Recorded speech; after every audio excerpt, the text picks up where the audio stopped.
Hello friends, welcome to my channel.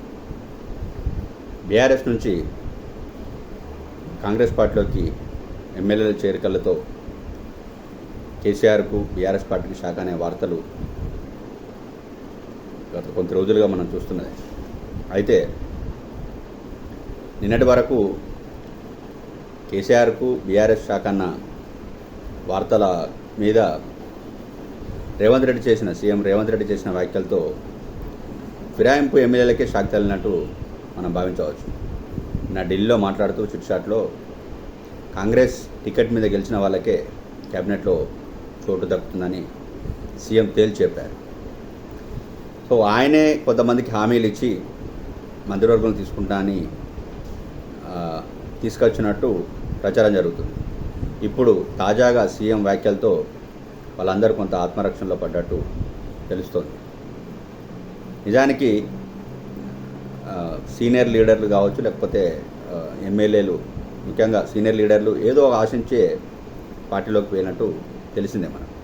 కానీ జీవన్ రెడ్డి ఎపిసోడ్తో పార్టీలో జరిగిన పరిణామాలతో తాను కాంగ్రెస్ పార్టీలో కొనసాగుతానని చెప్పి, కానీ పార్టీలో జరిగిన పరిణామాల నేపథ్యంలో తాను ఎమ్మెల్సీ పదవిని వదులుకుంటాననే దాన్ని కాంగ్రెస్ హైకమాండ్ సీరియస్గా తీసుకున్నట్టు కనిపిస్తుంది.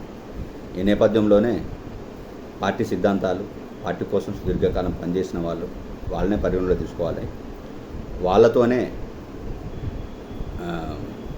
వాళ్ళకి ప్రయారిటీ ఇవ్వడంతో పాటు క్యాబినెట్లో కూడా వాళ్ళకి ఎక్కువ ప్రయారిటీ అనేది హైకమాండ్ ఖరాఖండ్గా చెప్పినట్టు మనకు తెలుస్తుంది. ఈ నేపథ్యంలోనే సీఎం ఆ వ్యాఖ్యలు చేసినట్టు మనకు స్పష్టమవుతుంది. అయితే పార్టీ మారడానికి గల కారణాలు వాళ్ళ కార్యకర్తల సమావేశంలో చెప్పిన నేతలు ఇప్పుడు ఆలోచనలో పడ్డట్టు, ఒకవేళ క్యాబినెట్లో బెర్త్ దక్కపోతే రెంట్కి చెడ్డ రేవడైతామనే ఒక ఆందోళనలో పార్టీ ఫిరాయించిన ఎమ్మెల్యేలో కనిపిస్తున్నట్టు తెలుస్తోంది. అలాగే ఇంకొంతమంది ఎమ్మెల్యేలు కూడా చేరదామని అనుకున్న వాళ్ళు కూడా కొంత వెనకడుగు వేసినట్టు తెలుస్తోంది. దీనికి అంతటి కారణం పార్టీ ఏదో ప్రయోజనం ఆశించో, లేకపోతే అధికారంలో ఉన్న పార్టీలోకి వెళ్తే మాకేమో ఇతరత్ర ప్రయోజనాలు నెరవేరుతాయి అనే ఒక ఆలోచనతో వచ్చిన వాళ్ళు ఎక్కడ పవర్ ఉంటే అక్కడికి వెళ్తారనేది వాళ్ళకు కూడా అర్థమై ఉంటుంది. కాంగ్రెస్ హైకమాండ్ అంటే దీర్ఘకాలికంగా ఉండే ప్రయోజనాల దృష్ట్యా పార్టీని అంటిపెట్టుకున్న వాళ్ళకు 10 ఏళ్ళుగా పార్టీ అధికారం లేకున్నా కానీ పార్టీ కోసం పనిచేసిన వాళ్ళకే ఇస్తేనే రేపటి కాలంలో ఎలాంటి సంక్షోభం వచ్చినా వాళ్ళు పార్టీతోనే ఉంటారు. కానీ ఇట్లా వచ్చిన వాళ్ళు అట్లనే వెళ్తారు అని గయారాం లెక్కనే ఉంటుంది. కాబట్టి వాళ్ళను పరిగణలో తీసుకోవద్దనే ఒక ఆలోచన చేసి ఉంటుంది. ఈ నేపథ్యంలోనే పార్టీ టికెట్ మీద గెలిచిన వాళ్ళు, లేకపోతే పార్టీ కోసం పనిచేసిన వాళ్ళనే క్యాబినెట్లో తీసుకుంటారన్న విషయం కుల్లంకుల్లా తేల్చేసినట్టు కనిపిస్తుంది. ఇప్పుడు అటు బీఆర్ఎస్ కానీ లేకపోతే కాంగ్రెస్ పార్టీ కూడా వచ్చే నష్టం లేదు. కానీ పార్టీ ఫిరాయించే సమయంలో ఇటు బీఆర్ఎస్ నుంచి అటు ప్రజల నుంచి చాలా ఒత్తిళ్ళు ఎదుర్కొని విమర్శల పాలైన వాళ్ళంతా ఒకవేళ క్యాబినెట్లో చోటు దక్కకపోతే వాళ్ళ రాజకీయానికి చాలా ఇబ్బందికరమైన పరిస్థితులు ఉంటాయి. ఎందుకనంటే ఏదో ఆశించిపోయిన వాళ్ళకు అలా ఆల్రెడీ కార్యకర్తలు కొంతమంది సీనియర్ లీడర్లు మనం మంత్రులుగా ప్రమాణ స్వీకారం చేస్తాము అది అని చెప్పినట్టు వార్తలు వస్తున్నాయి. కానీ ఈ తాజా సీఎం వ్యాఖ్యలతో వాళ్ళంతా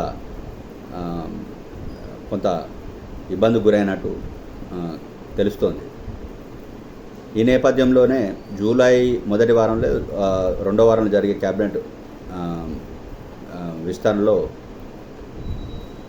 ఇతర పార్టీ నుంచి వచ్చిన వాళ్ళకు ఉండదనే విషయం స్పష్టం చేయడంతో ఎవరికి దక్కుతుంది అనేది ఒక ఆసక్తికరమైన చర్చ ఉన్నది.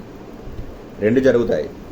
ఆల్రెడీ పార్టీలో సీనియర్లకు తగిన ప్రాధాన్యం ఇవ్వడం లేదనే దాన్ని విస్తరణలో బ్రేక్ చేస్తుందని అనుకుంటున్నారు. ఎందుకనంటే పార్టీ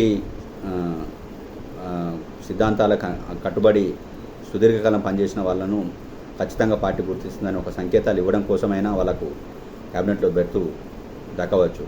ఈ నేపథ్యంలో క్యాబినెట్లోకి జీవన్ రెడ్డి వెళ్ళిన ఆశ్చర్యం లేదు. లేకపోతే పిసిసి అధ్యక్ష మార్పు కూడా ఉంటుంది. అంటే పిసిసి అధ్యక్ష పదవి ఆల్రెడీ సీఎం కూడా చెప్పారు, నాకు పని ఒత్తిడి వల్ల అధ్యక్ష పదవి వేరే వాళ్ళకి ఇవ్వాలని ఆయనే చెప్పిన కాబట్టి ఏదో మొత్తానికైతే పార్టీ సీనియర్లకు ఆ పదవి కట్టబెట్టే అవకాశాలు కనిపిస్తున్నాయి. సో ఓడలు బండ్లు అయితే బండ్లు ఓడలు అయితే అన్నట్టు ఏదో ఆశించిపోయిన వాళ్ళు మాత్రం వాళ్ళకు కొంత ఇబ్బందికరమైన పరిస్థితులే. తాజా కాంగ్రెస్ పార్టీ తీసుకున్న తాజా నిర్ణయం ప్రకారం వాళ్ళు చాలా ఇబ్బందులు పెడతారనేది స్పష్టమవుతుంది. Thanks for this watching video.